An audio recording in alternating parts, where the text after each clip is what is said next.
Nanawagan ng COMELEC sa local media na tumulong sa information dissemination kaugnay sa pagpaparehistro para sa 2016 elections.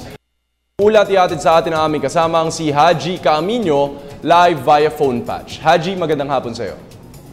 Magandang hapon sa iyo, JC. Mahalaga ang papel na ginagampanan ng media sa paghahatid ng mga balita at impormasyon sa publiko. Puspusan ng information dissemination ng Commission on Elections sa mga lugar na dinadaanan ng Waka Waka campaign.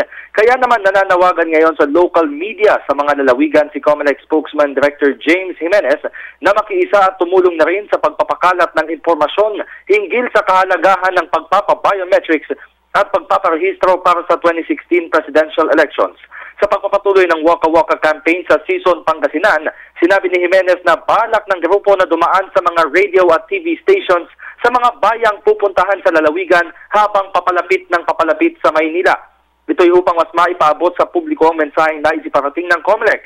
Binigyang diin ni Jimenez ang kapangyarihan na mayroon ng media sa paghahatid ng impormasyon. Samantala, habang lumalapit ang grupo sa National Capital Region, masayang ibinalita ng poll body ang pagtaas ng bilang ng mga nagpaparehistro at nagpapabiometric sa naturang rehiyon. Sa lalawigan naman ng La Union ay mataas rin ang bilang ayon kay Jimenez.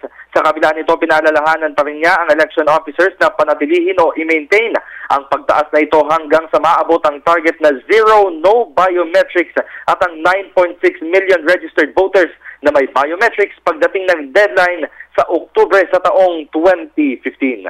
Kasama pa din si Romel Tagbas mula dito sa Season Pangasinan para sa Telebisyon ng Bayan, Haji Caaminio.